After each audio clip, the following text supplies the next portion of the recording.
Alhamdulillah adik-adik semua,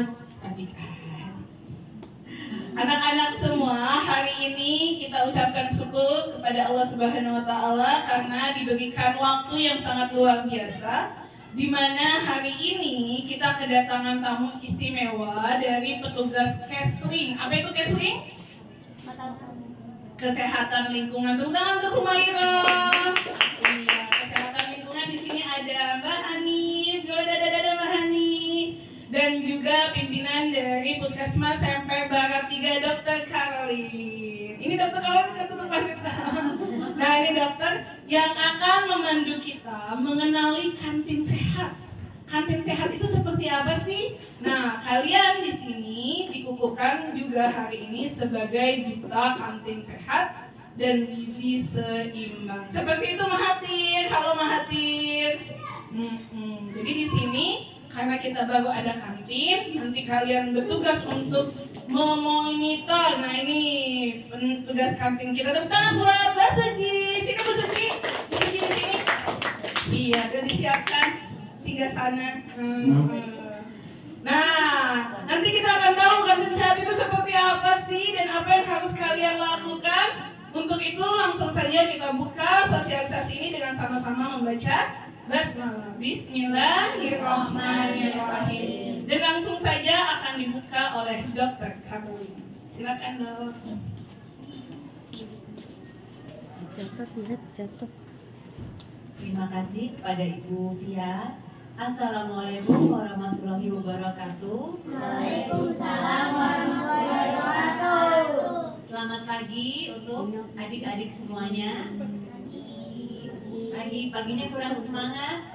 Selamat pagi. Pagi yang semangat tuh. Semangat pagi. Pagi. Yes. Ya, biar semangat ya. Karena hari ini akan ada dari petugas Kesling untuk memberikan materi mengenai pangan jajanan sehat di sekolah atau di kantin sekolah. Nah, untuk adik-adik atau anak-anak maunya dipanggilnya anak-anak ya. Untuk anak-anak yang sekolah di SDN 07 ini juga bersyukur pada Tuhan karena hari ini dalam keadaan sehat sehingga bisa datang ke sekolah mengikuti kegiatan hari ini. Dan juga anak-anak sudah mempunyai kantin ya. Udah berapa lama ada kantinnya ini? Kurang lebih sekitar 2 bulan ya. Ya, karena istilahnya ini baru, maka dari kami juga diminta tolong oleh Ibu Lufia untuk memberikan semacam pemberitahuan atau pengawasan bagaimana supaya kantin ini bisa berjalan dengan lancar dan juga memberikan makanan yang sehat dan mendukung untuk anak-anak yang ada sekolah di sini yang jajan di kantinnya. Sebelum ada kantin, jajannya di mana? Di luar. Ada bawa bekal juga? Bawa. Memang yang paling utama tetap makan bekal. Tiap hari bawa bekal dari rumah? Ada yang bawa, ada yang enggak ya. Nah, nanti dari penjelasannya Mbak Hani akan juga membahas lebih jelas lagi mengenai makanan-makanan yang ada di kantin yang baik itu seperti apa, dan juga mengenai kebersihan dari penjajah makanan. Maka dalam hal ini kami mengundang Ibu ya untuk mengikuti kegiatan hari ini supaya nanti menambah pengetahuan Ibu dan untuk kedepannya supaya Ibu bisa mempraktekkan apa yang nanti diajarkan dalam atau diberikan materinya dalam pertemuan kita hari ini, dan tentunya untuk kesehatan juga anak-anak. Dan selain itu nanti pengetahuan ini bisa Ibu tularkan atau tular kepada teman-teman Ibu yang lain supaya nanti bisa sama-sama memberikan kesehatan atau manfaat bagi sekitarnya. Dan untuk adik-adik, anak-anak jadi mengetahui jajanan sehat itu seperti apa. Juga nanti ada sedikit mengenai materi kesehatan higienis sendiri ya, mengenai kuku. Coba hari ini kukunya udah pada dipotong atau belum? Sekilas ya, mencuci tangan sebelum makan. Mungkin untuk mempersingkat waktu dari Bu Dokter tidak terlalu banyak memberikan pengantar nanti langsung dari Mbak Hani yang akan membawakan materi. Terima kasih anak-anak dan juga Ibu. Kami harap dapat mengikuti kegiatan hari ini dengan baik, dengan konsentrasi, sehingga materi yang diberikan dapat teringat dan dapat dipraktekkan dalam kegiatan sehari-hari. Ya, terima kasih. Wassalamualaikum warahmatullahi wabarakatuh. Waalaikumsalam warahmatullahi wabarakatuh.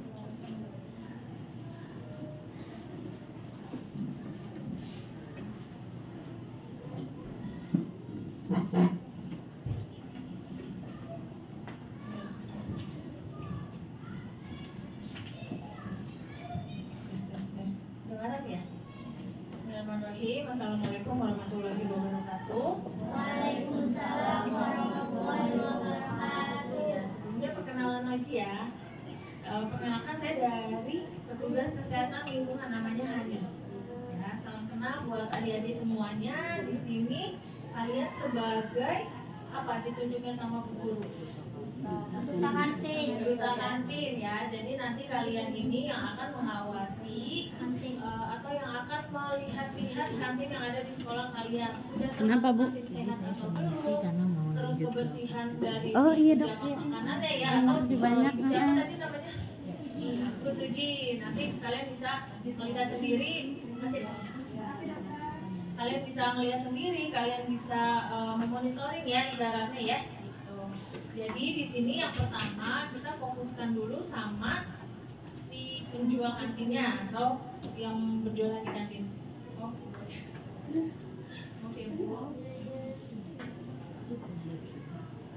Lanjut Bu, maaf Bu. Bu kalau mau saya aja Bu. Saya bisa nggak? Biar lebih enak. Siap Bu, maaf ya. Nah, yang kalian tahu kalau kantin sehat itu apa sih? Sebelumnya nih ilmu dasarnya kalian tahu kantin sehat itu apa? Misalkan kantinnya harus bebas dari apa, harus terhindar dari apa gitu. Coba angkat tangan, ada yang tahu nggak kantin sehat itu apa? Yang kalian tahu nih, atau yang mungkin kalian pernah dengar dari teman-teman kalian? Apa? Jangan malu-malu dong. Halo, apa? Apa ada yang tahu nggak? Coba angkat tangan yang tahu. Gak ada yang tahu? Enggak apa-apa. Benar gak ada yang tahu? Jangan tunjuk-tunjuk. Gak ada yang salah. Kita kan di sini sama-sama belajar. Ada yang tahu nggak? Angkat tangannya, siapa yang tahu? Pada malu. Ada malu-malu ya. Jadi yang dimaksud kantin sehat itu, dia itu terhindar dari beberapa penyakit yang memang ada gitu ya. Kayak misalnya kita harus menghindari kantin sehat itu dari yang namanya pencemaran terhadap kimia, pencemaran terhadap biologis maupun terhadap fisik. Nah, nanti ada dari tiga itu, ada penjelasannya masing-masing ya. Nah, ini pencemaran biologi itu artinya rendahnya kondisi hygiene dan sanitasi. Misalkan nih, dari kantin itu kita harus ada tempat cuci tangan gak dekat situ? Harus ada ya. Terus, cemaran kimia itu terdiri dari kondisi lingkungan yang tercemar dari limbah industri. Di kantin itu harus ada tempat sampah atau tidak? Terbuka atau tertutup? Terbuka. Harus ada yang terbuka atau yang tertutup? Terbuka. Tertutup. Kalau misalkan ada tempat sampah terbuka nih, misalkan di sini kantinnya, terus di sini cuma jarak 1 meter ada tempat sampah tapi terbuka. Nanti kalau misalkan ada lalat hingga ke makanan kalian gimana? Itu bisa jadi pencemaran nggak? Iya, jadi harus tempat sampah yang tertutup.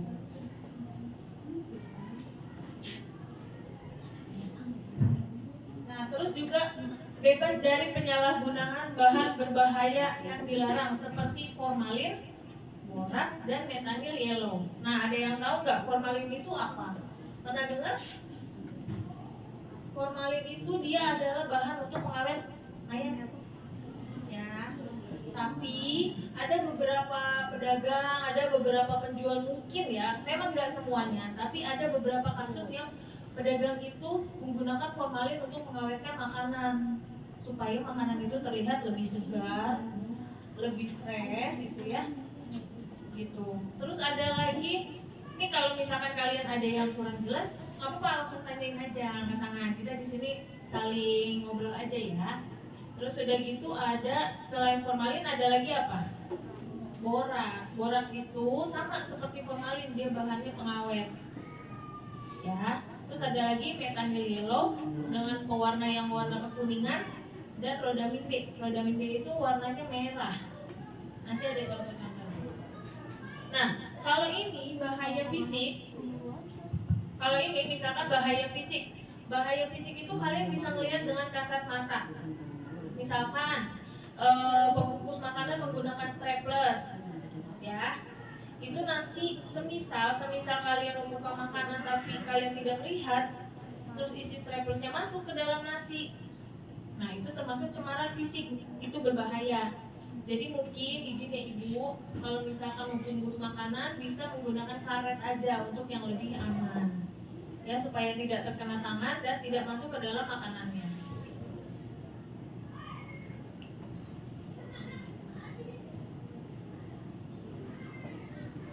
Nah, karena di sini mungkin kantinnya juga masih baru ya, jadi kita masih sama-sama belajar untuk gimana caranya sekolah kita memiliki kantin yang sehat. Ya, nanti mungkin ada banyak perubahan ibu yang harus ibu lakuin gitu ya. Nanti dari pihak sekolah mungkin juga bisa membantu ya.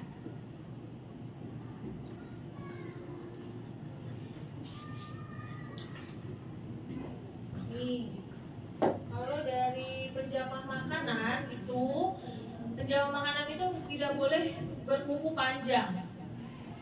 Kukunya nggak boleh panjang. Terus, kalau pada saat dia mengolah makanan, dia harus mencuci tangan dan tidak boleh menggunakan perhiasan yang ada di tangan. Itu bisa jadi cemaran juga. Nah, jadi alangkah baiknya untuk penjamah makanan, kalian boleh tulis nih poin-poinnya. Kalau penjamah makanan itu, pertama, ada nggak pulpennya? Ada ya. Poin pertama, penjamah makanan itu tidak boleh menggunakan perhiasan.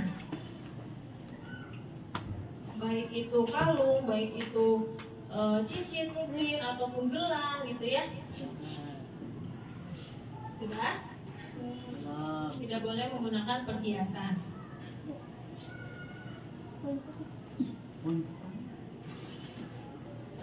Nah, yang kedua harus menggunakan APD atau alat pelindung diri.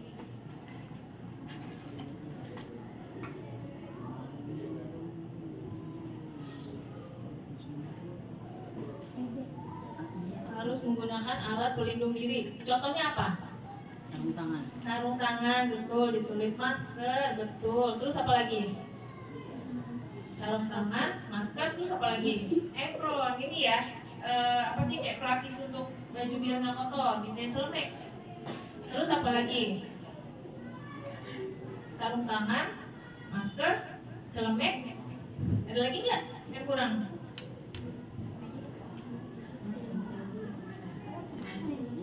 Pernah ngeliat nggak koki-koki itu pakaiannya apa aja yang dipakai?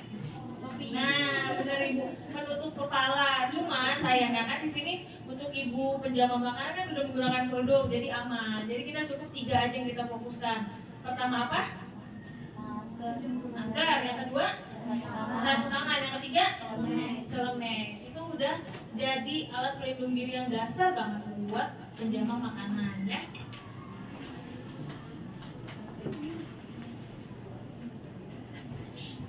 Nah, karena di sini nggak masak sendiri ya Bu ya, nggak ada ngolah-ngolah makan di sini kan ya, cuman masih sebatas ada titipan dari orang gitu ya. Kalau teh masak sendiri. Ya, oke. Tapi selebihnya nggak ada yang masak di sini ya. Mungkin karena kantinnya juga masih berukuran kecil ya, jadi kayaknya akan repot kalau misalkan masak di sini ya.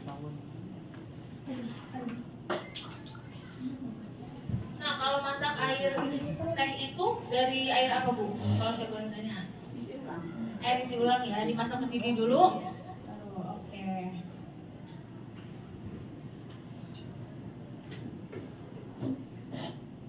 Nah, ini sekedar pemberitahuan aja. Jadi ada beberapa prinsip yang harus dipenuhi dulu ya. Pertama itu pemilihan bahan makanan.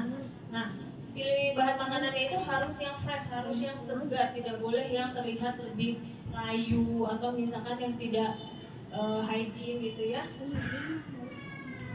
Nah, untuk penyimpanannya juga harus bersih gitu. Ini kalau misalkan untuk di kantin-kantin yang memang udah cukup besar gitu ya, kalau misalkan ada beberapa stand, biasanya mereka masak di sini, ngolah di sini gitu ya. Jadi makanya harus diperhatikan untuk tempat penyimpanan bahan makanannya. Jadi harus ada kulkasnya sendiri.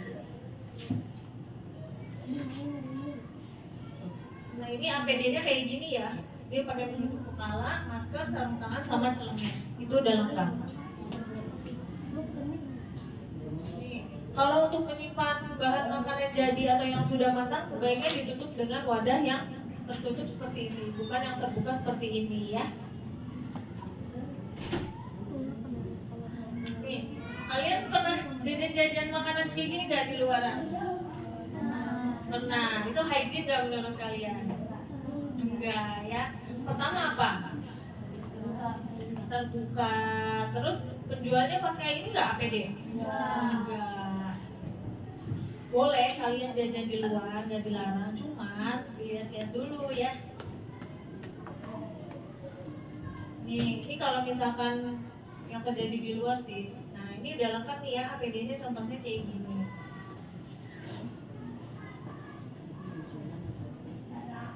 Nih. Kalau misalkan tangan kita gitu ya, tangan itu harus bersih kalau untuk penjama makanan. Nanti kalian lihat-lihat yang tadi udah dibilang, si ibu harus bersih, terus udah harus kukunya harus dipotong, nggak boleh ada kuku panjang pada saat menyiapkan makanan. Kalau kukunya panjang harus menggunakan sarung tangan, tidak boleh menggunakan perhiasan. Nah, ini skip ya karena ibu pakai kerudung. Nah, ini untuk menghindari area mulut dan hidung sebaiknya menggunakan masker. Apabila misalkan batuk, jadi kan tidak apa namanya ya? Tidak menular, tidak keluar gitu ya ibaratnya. Kalaupun misalkan mau batuk harus dengan etika batuk yang benar. Ada yang tahu nggak? Iya benar, tutup mulut etika batuk. Tapi yang benar pakai apa? Tangan. Ya, benar siapa tuh namanya gitu? Siapa namanya? Iya. Iya betul. Jadi pakai lipatan siku di sini ya. Lipatan tangan di sini. Jadi kalau misalkan batuk gitu. Kalau misalkan kalian batuk-batuknya pakai tangan begini, nanti kalian juga tetap aja akan pegang makanan dari tangan. Ya, sama aja jadi pencemaran juga.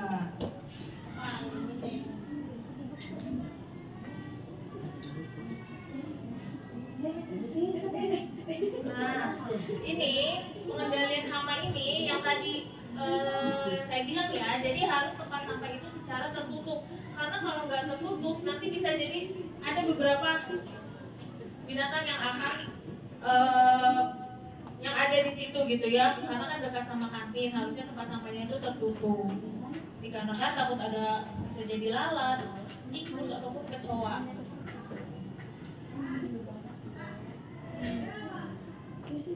Ini sumber pencemarannya bisa dari 3 binatang ini nih.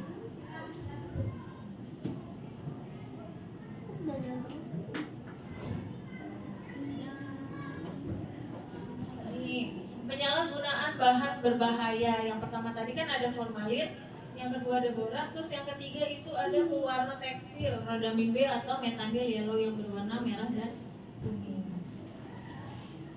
Kalau formalin itu dia adalah larutan yang tidak berwarna dan tidak ada baunya. Dan baunya sangat menusuk gitu ya, baunya nyengat. Terus kalau misalkan itu dikonsumsi secara lama, itu akan bisa menyebabkan penyakit kanker maupun amit-amit kematian gitu ya. Kita memang nggak sadar nih ada yang menggunakan formalin, tapi kalau misalkan terlalu banyak yang kita konsumsi, nantinya akan timbul penyakit. Nih, kalau ini makanan berformalin ya, bisa jadi ada di tahu, bakso maupun mie. Nah, kalau misalkan di bakso, kalian suka makan bakso nggak? Suka. Nih, bakso itu biasanya kalau yang menggunakan formalin dia itu nggak akan rusak sampai 5 hari. Ada suhu ruangan, ya, ada suhu kamar. Beda hal kalau misalkan ditaruh di dalam kulkas. Terus teksturnya juga sangat kenyal dan mengkilat. Nah, dia bedanya lagi, dia nggak akan dihinggapi lalat. Bedanya kalau misalkan makanan yang segar itu pasti dihinggapi lalat ya. Nah, ini kalau misalkan dia menggunakan formalin, dia nggak akan dihinggapi lalat. Karena itu tadi baunya menyengat. Ya, jadi lalat itu nggak suka. Ini sama. Nah, kalau boras itu adalah sejenis bahan pengawet untuk kayu.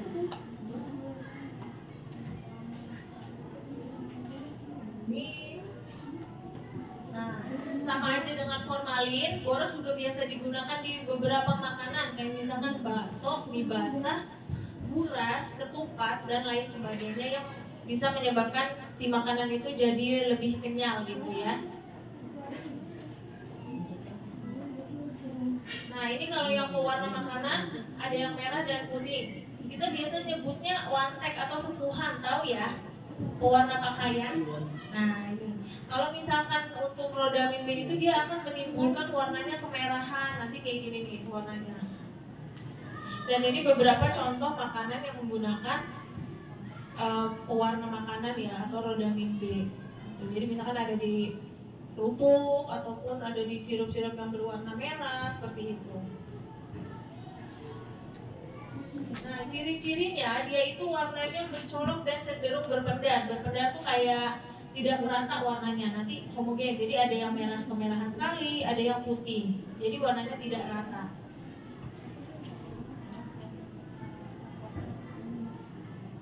Nah, kalau untuk pewadahan makanan itu kita tidak boleh menggunakan melamin ya, bahan melamin tidak boleh karena dia kalau panas dia akan mengeluarkan zat yang tidak baik juga.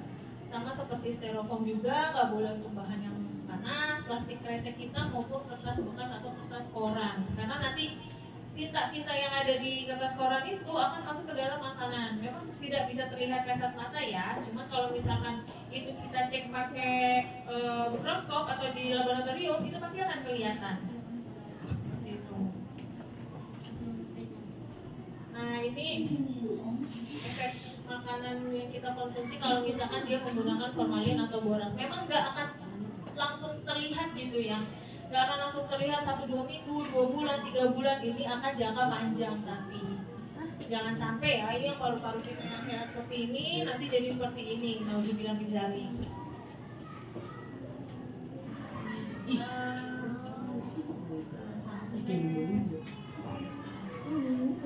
Ada lagi.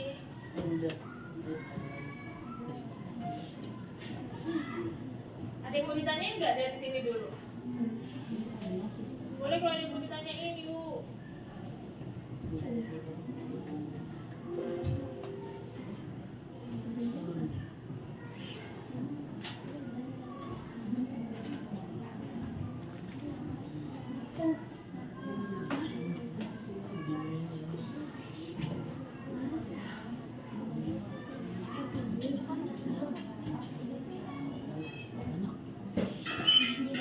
Kita lihat ini lagi ya.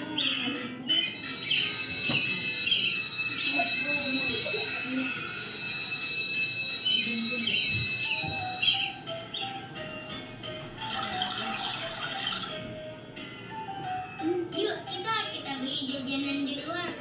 Terima kasih. Aku makan bekal yang dibuat ibuku saja. Dasar gak gaul kamu. Pakai bawa makanan dari rumah.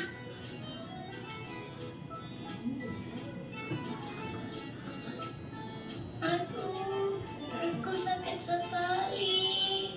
Aduh, kamu kenapa, Olin? Kenapa perutku tiba-tiba sakit? Aduh, ada apa ini? Kenapa teman-temanmu pada sakit? Gak tahu, Pak. Tadi mereka baik-baik saja. Tapi setelah makan jajanan, mereka jadi sakit kayak gini. Cita, ayo kita bawa teman-temanmu ke ruang UKS. Dan jangan lupa, bawa sisa jajanan yang dimakan temanmu untuk diteliti di puskesmas. Iya, Pak. Kalau begitu, kita periksa sisa makanan tersebut di mikroskop ya.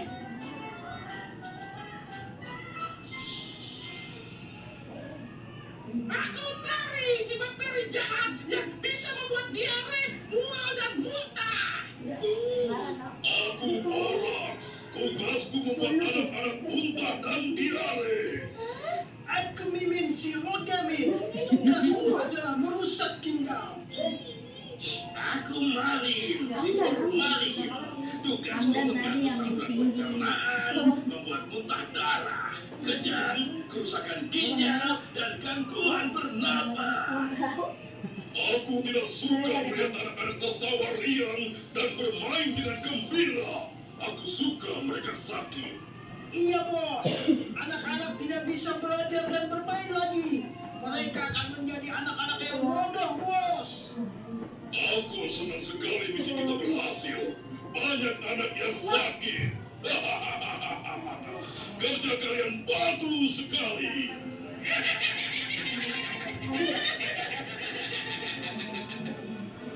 Ternyata penyebab membuat sakit adalah bakteri dan zat yang pada makanan jajanan yang tidak sehat, seperti zat pengawet, pemanis, dan pewarna buatan. Lalu teman-teman Cinta, apakah akan sembuh Bu Dokter?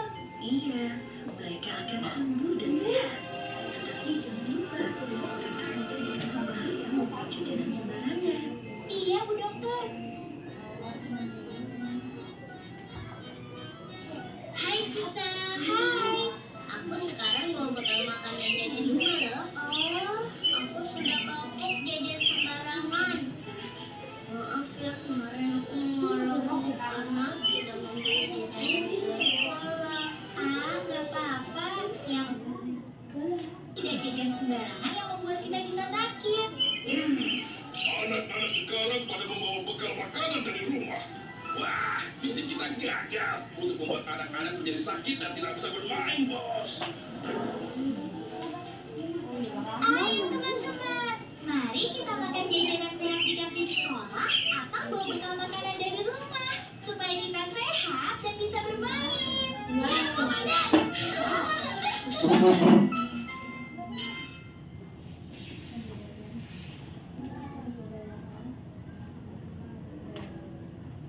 Nah, ada yang mau ditanya nggak dari sini? Ayo nggak apa-apa, tanyain aja.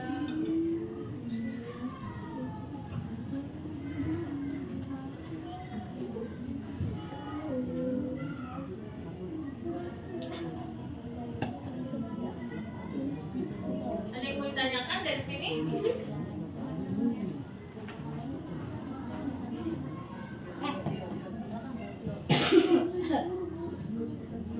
Ayo, ada yang mau tanya nggak? Jangan nyuruh-nyuruh. Oh, ini apa nih? Apa-apa ada yang mau tanya? Nggak apa-apa. Bener. Ini aku yang mau nanya. Apa Kak? Boleh Kak? Oh iya, kenapa tidak boleh menggunakan perhiasan pada saat menjaga kantinnya ya? Ya, pertama, karena itu termasuk juga cemaran fisik tadi dibilangnya ya, itu bisa jadi terkontaminasi. Nanti kalau misalkan kita nih, mohon maaf nih, saya misalkan jadi penjual kantin, terus saya mengolah makanan dengan dengan perhiasan yang saya gunakan, nanti yang ada apa? Kalau misalkan kita keringetan nih, masuk ke sela sini, terus kita nggak pakai sarung tangan, tapi masuk ke makanan kita, itu kan jadinya terkontaminasi juga. Kita memang nggak bisa ngeliat dengan kasat mata ya, tapi itu nanti akan jadi pencemaran juga, makanan kita akan terkontaminasi. Nah, makanya kalau misalkan mengolah makanan boleh pakai perhiasan, nggak apa-apa, silakan. Itu pakai sarung tangan, tapi ditutup rapat di sininya. Jadi sarung tangannya nggak boleh sampai longgar, sampai ada celah di sini itu jangan. Kalau bisa rapat, gitu, ya. Nah, kalian pernah dengar soal ini nggak? Pengecekan sederhana boras. Udah pernah dengar belum? Belum. Nah, jadi untuk pengecekan kayak makanan yang mengandung formalin, boras itu kan kita memang nggak bisa melihat dengan kasat mata nih. Itu harus melakukan cek laboratorium ya, dengan membawa sampel makanannya ke laboratorium. Nah, tapi ada beberapa yang memang bisa digunakan untuk pengecekan sederhana kayak gini. Untuk pengecekan boras nih secara sederhananya, jadi kalian cuma butuh tusuk gigi, kalian cuma butuh kunyit. Udah, itu aja, cuma 2 bahan. Caranya gimana? Ada yang tahu nggak nih? Nih, misalkan kalian mau ngecek maksudnya bakso atau lontong gitu ya. Kalian punya bakso nih, kalian punya kunyit, kalian punya tusuk gigi. Nah, si tusuk gigi ini, misalkan ini si tusuk gigi ini nih, kita tusukkan ke dalam kunyit dulu, kurang lebih selama 5 detik. Kalau sudah, pas dicabut warnanya apa? Kuning kan tusuk giginya. Nah setelah itu tusukkan ke makanan yang mau kalian cek tadi, entah bakso, entah lontong gitu ya. Tusukkan lagi ke dalam si baksonya. Nah tunggu sampai 5 sampai 10 detik, itu udah cukup. Nah kalau misalkan kalian cabut itu warnanya masih kuning, berarti tandanya makanan tersebut aman dari boras. Nah tapi kalau misalkan warnanya kemerahan, kelihatan gak nih? Nah, kalau misalkan warnanya kemerahan kayak gini nih, nah itu tandanya makanan yang kalian konsumsi itu mengandung boras.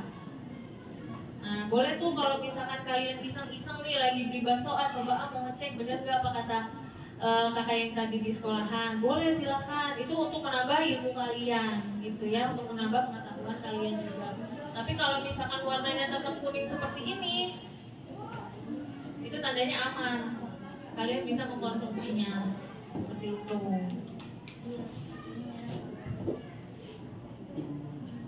Nah, untuk langkah cuci tangan, hafal nggak kayak gini? Yakin? Ya udah coba kalau misalkan hafal nggak usah dilihat. Coba ada yang bisa nggak? 6 langkah cuci tangan. Itu udah jadi pengetahuan dasar untuk anak sekolah. 6 langkah cuci tangan, ada yang tahu nggak? Coba kesini ke depan. Ajarin teman-teman yang kalau yang tahu. Lah. Mana yang tahu coba? Pino. Dia selesai. Saya tunjuk aja lah anak cowok ya. Ini kan di sini anak cowok cuma 1, 2, 3, 4, 5 ya, anak itu tuh yang paling sehat sini. Ini yang paling sehat nih. Nah, sini kak, nggak apa-apa kak. Pino kan kapten dari. Tuh, kapten ya dia. Nanti kan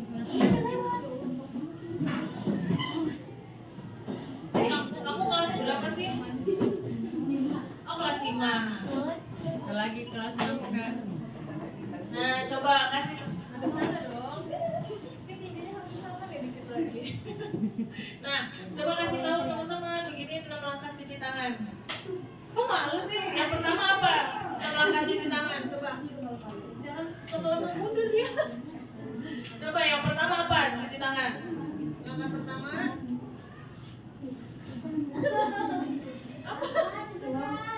Apa yang pertama? Coba yang pertama apa? Yang pertama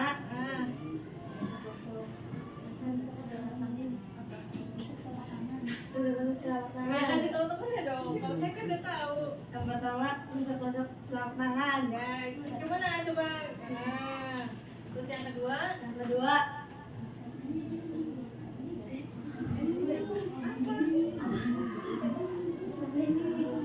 Apa yang kedua?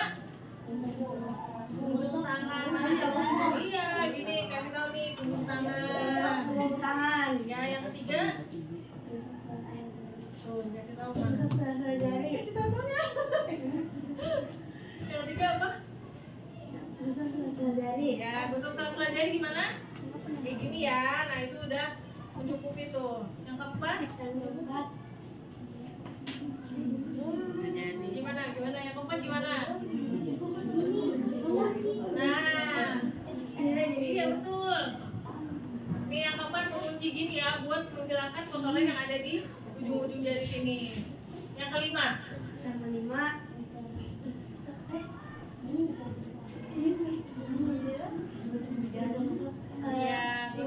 Ibu jari yang kanan dan yang kiri ya. Jangan lupa nanti cuma kanannya doang, kirinya enggak. Yang terakhir?